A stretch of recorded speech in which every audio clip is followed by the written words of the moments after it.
Добрый день, уважаемые подписчики! Сегодня мы поменяли, так сказать, локацию, да, и находимся в студии на кухне. И вы не представляете, кто рядом сегодня со мной. Это самый лучший повар, не побоюсь этого слова, в Кыргызстане.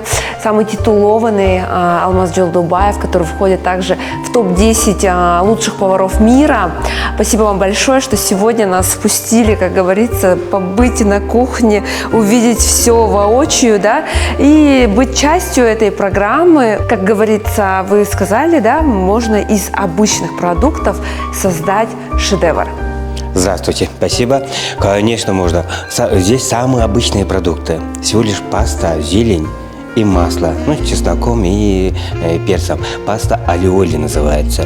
Самая такая в Италии популярная. Такая паста дома можно приготовить. Любая хозяйка, домохозяйка, либо любитель спокойно может вот такое блюдо приготовить, и она вкусно будет. То есть не обязательно, да, делать шедевры и покупать какую-то ситрину, конечно, да? Конечно. И все это так вот дорого, как говорится, богато, да? Можно вот из обычных, вот, уважаемые подписчики, обычные спагетти, паста. Петрушка, да? Да, петрушка. Петрушка, чеснок и чили-перец. Чили-перец и оливковое масло. Можно приготовить шедевр. Ну конечно. что, давайте. Так, нам сперва чеснок понадобится. Подготовим, потом дальше будем работать. Чеснока не жалеем, она полезная у нас. Потом, Мурза, расскажите, пожалуйста, вообще вот путь становления в этой профессии. Вот почему повар? Почему повар? Потому что, не знаю, с детства мне нравилось. Потому что с детства нравилось. Даже когда мама что-то готовила в детстве, я всегда там траву какую-нибудь добавлю, с улицы возьму что-нибудь. Мне интересно было, все получится. Вот. То есть у вас эти были увлечения еще вот прямо вот... Да. Да? Да. А вот вы помните свое первое блюдо? Первое блюдо, конечно, помню, первое блюдо, кошмарное блюдо было, когда только устроился на работу в этом, ну, тогда одно заведение. Вот. Тогда я еще ничего не умел. Вот. Мне сказали приготовить там греческий салат. А для меня это дико было на то время. Греческий, что за греческий, ладно, довольно. Ну, приготовил, там по техкарте посмотрел, туда-сюда. А самое главное, то, что заправить там не написано было в техкарте. А я не знаю, чем заправить. Я спрашиваю, чем заправить, маслом или майонезом. Тогда на то время просто масло и майонез только был. Вот, и то есть не было вот этих вот разновидностей соусов, да? Там ситране, там такого всего не было как бы. Вот. Я спрашиваю там, ну как бы, с чего готовить? Ну, заправить с чем? Они, да, типа, ну да, ладно, да, если да, тогда. Я и заправил маслом и майонезом. Вот. Хорошо то, что гости были тогда, сами уже такие на веселе были. Они не заметили это, да? Не заметили, и как бы пронесло. Ну, потом, конечно, меня отругали за это. Ну и после этого я больше греческий не заправляю майонезом. А вот вы помните своего первого учителя, наставника, да, который вот научил вас как раз-таки этим всем азам? Смотрите, наставник или учитель, в первую очередь, всегда мама, наверное, скорее всего. А дальше уже у каждого человека по чуть-чуть, у каждого, который встречаешь людей, по чуть-чуть учишься уже. Вот, мне кажется, так. А первого, что конечно, было мама. самое сложное для вас в первое время? Помните? Первое время сложно. Вообще на кухне много всего очень сложно. Самое главное, терпение нужно. Терпение и труд. Все перетрут. Вот так вот. А так как бы все тяжело. А вот говорят еще у поваров, да? А вообще вы согласны с тем высказыванием, что лучшие повара – это мужчины? Да. Здесь я полностью уверен. Почему? На это тоже есть причины. Почему? Потому что мужчина более свободен, нежели чем женщина. Тем более изначально мужчина, он экспериментатор с детства. Ну, допустим, любой мальчик там у сестренки там куклу башку оторвал, посмотрел, там хотел посмотреть, либо там у машинки там колеса отрывал, хотел посмотреть, что получится, вот. А девочки не такие они более аккуратненькие такие, не ломают ничего. А мальчик изначально экспериментатор. Он и на вкус, и, не знаю, там все попробует, да? А девочки нет уже. Так, водичку солим. Так, тем временем нарежем чили, перец.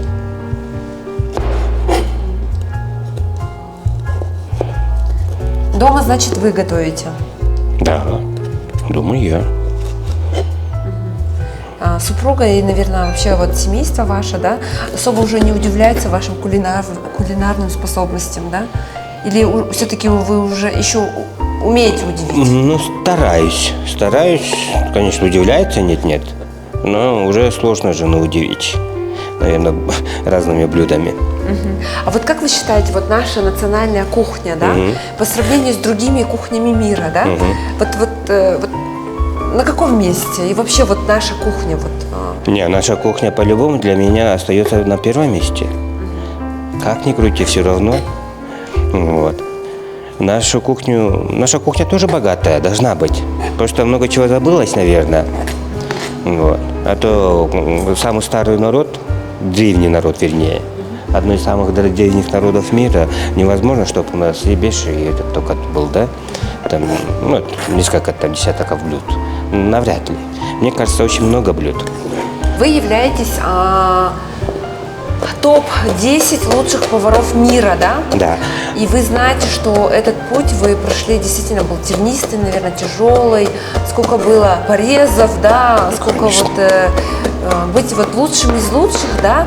Вот скажите, на сегодняшний день вообще вот в Кыргызстане и в целом, да, вот как развивается вообще кухня? Кухня у нас что хорошо, бурными темпами. У нас очень хорошая кухня на самом деле. И что хорошо, у нас повара очень талантливые, прям очень талантливые. Отличаются от многих стран. Я, в принципе, во многих странах был. Не совсем много, но много стран уже увидел. Относительно их наши повара очень сильные. И действительно, в многих конкурсах наши повара золото только выигрывают. Редко, когда там бронзу возьмут, да, золото, серебро. Потому что у нас действительно очень крутые повара, на самом деле.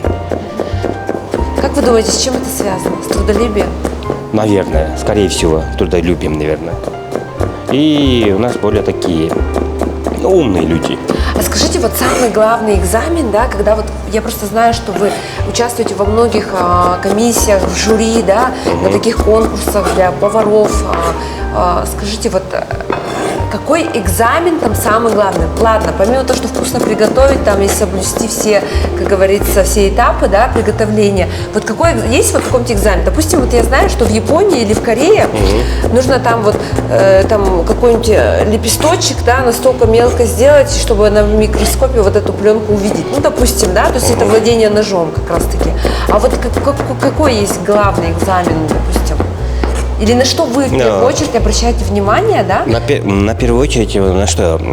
Допустим, в первую очередь, вот человека беру, допустим.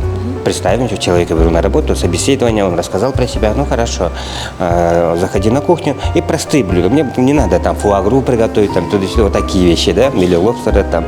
Нет, простое, потому что самая основа это простые блюда, а потом уже можно будет от этого уже отталкиваться. Экспериментировать, уже дальше можно доработать. А потом уже человек понравился мне.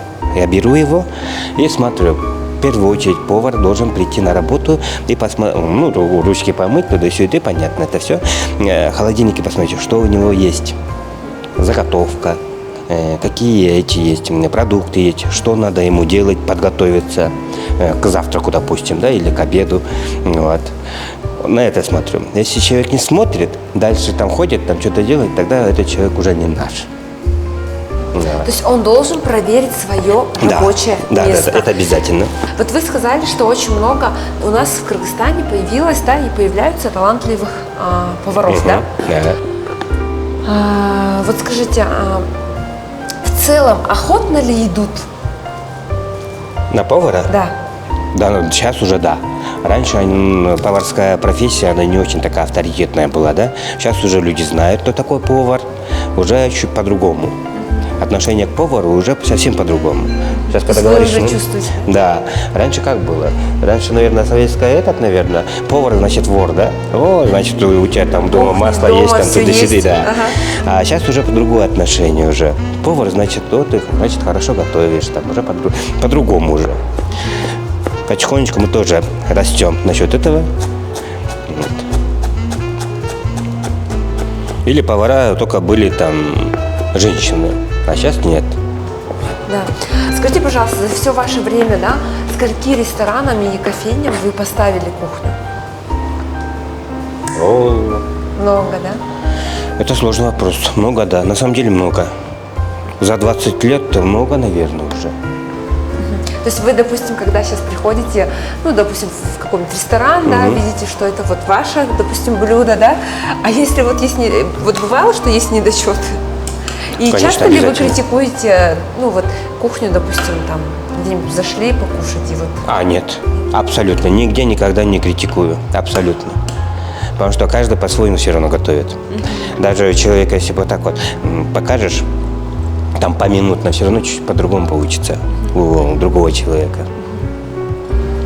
Вот я заметила, да, пока вы готовили, вы очень тщательно убираете свое рабочее место, да, у вас уже это как в привычку, А, да, ну да. входит, педантичность, да, во всем. То есть убрать лишнее, так, стереть вот это. По кухне, вот, да.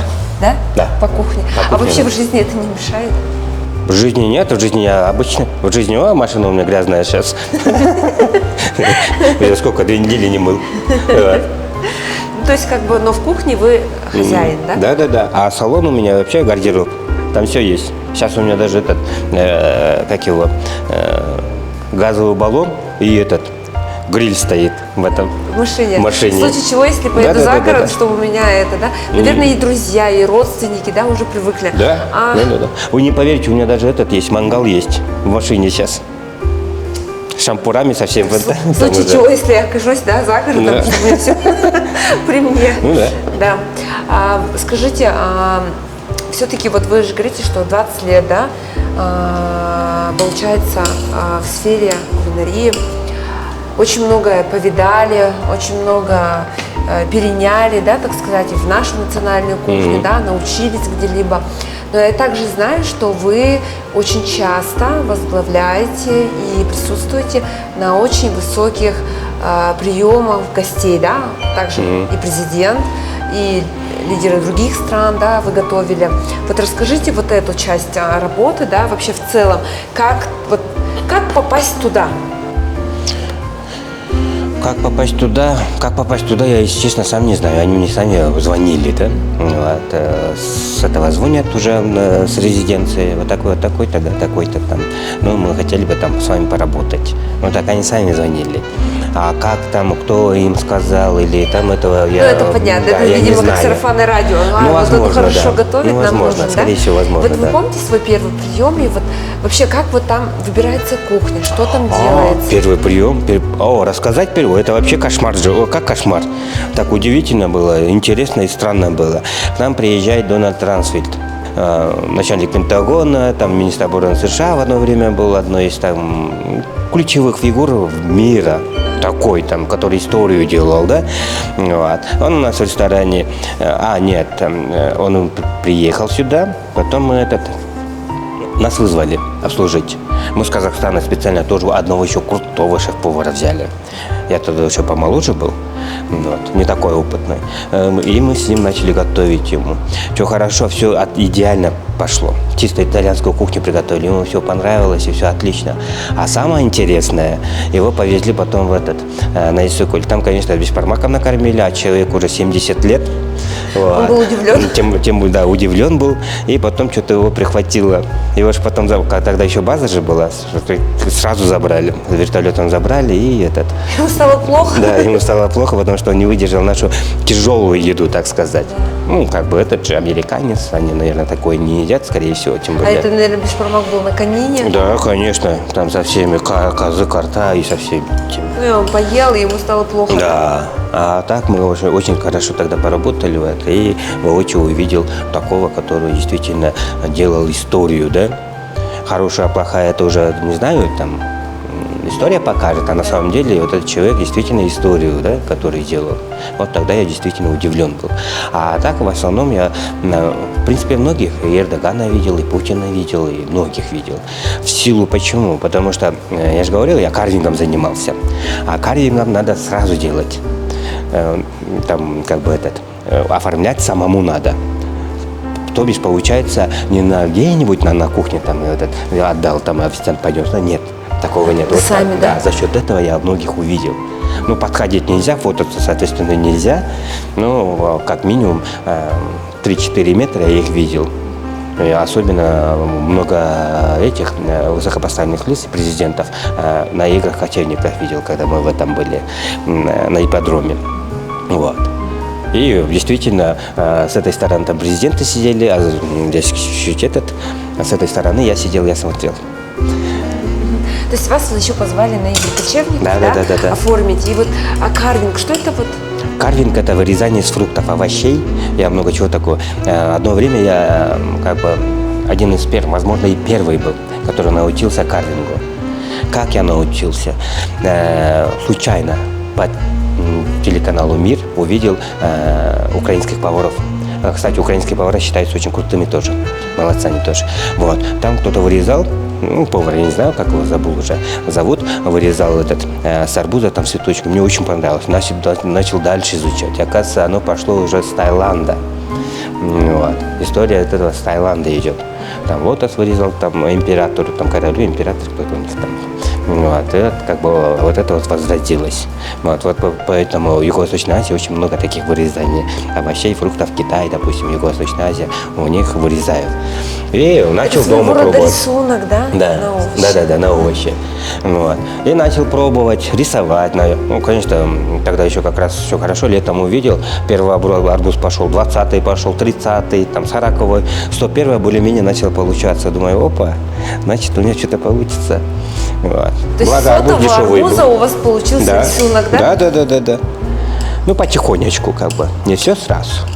И вот вы как раз-таки, вас когда пригласили обслужить игры кочевников, да, вы и там себя, получается, хотели тоже показать вообще, вот, и вот чем вы удивили там гостей? Вырезанием, только вырезанием. Не знаю, удивил, не удивил.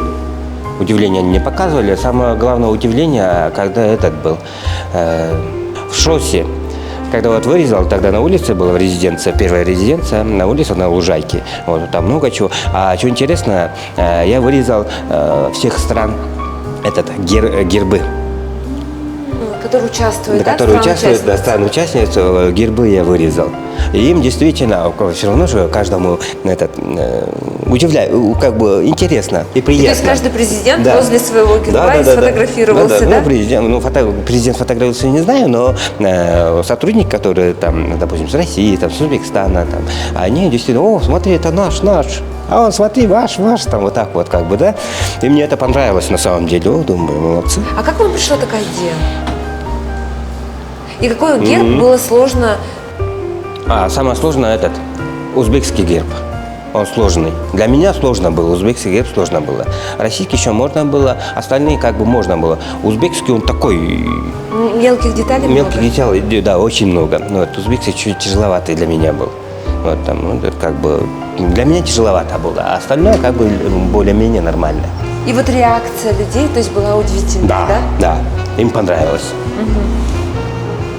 А вот что вы готовили на приемах обычно? Какое вы там, такое вот стандартное есть меню? Или вы составляете меню, чтобы купить? Стандартное только мясо, говядина, курица, вот так вот.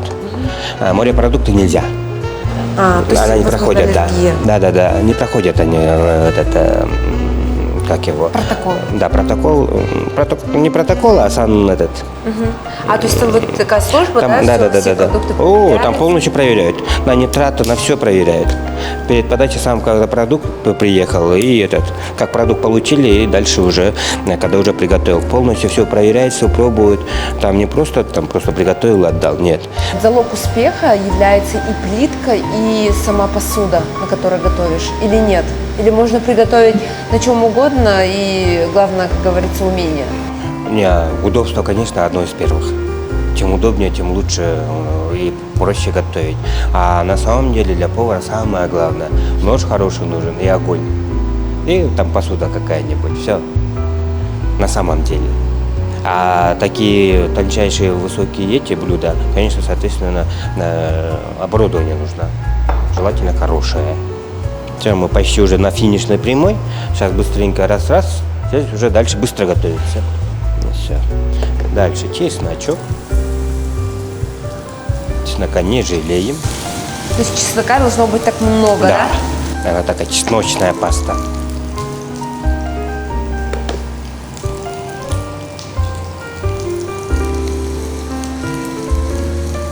Самое главное, чеснок, чтобы не сгорел. Если чеснок сгорит, она горчит, горечь дает. То есть здесь самое главное, да, вот этот баланс Да. нужен, да? Вот она обжарилась у нас. Дальше чили, перец. А чили не будет много, что остро? Нет, да? Она не сильно острая будет. Так, дальше пасту сразу кидаем.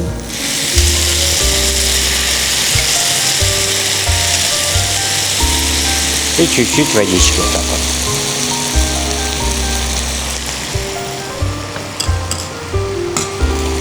Блин, такой запах классный. Да, запах, аромат классный, да? Ну, я теперь знаю, как можно приготовить, как его, из ничего чудо, Вам понравится, я уверен в этом. да? Потому что, во-первых, удивление вот это как так? Из 3 ингредиентов, да, и вот такой вот.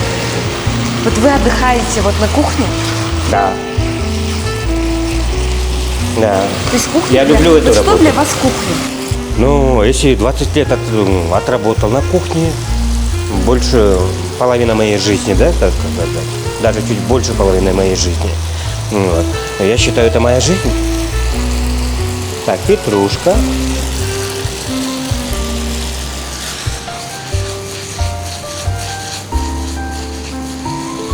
И постепенно, потихонечку так вот воду добавляем.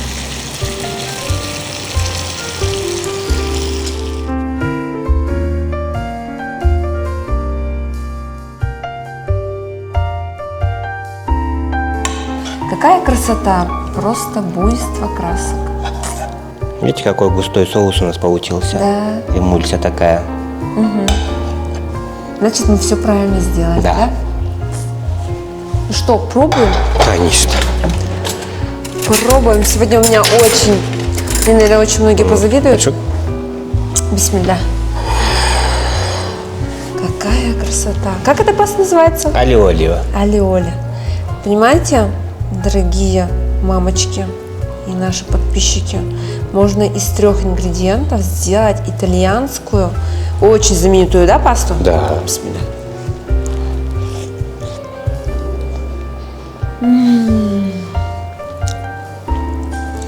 Вот знаете, без мяса, без Да. рыбы, без ничего, без креветок, да, можно сделать действительно пасту из 3 ингредиентов. Супер. Это реально вкусно, да? Это очень вкусно.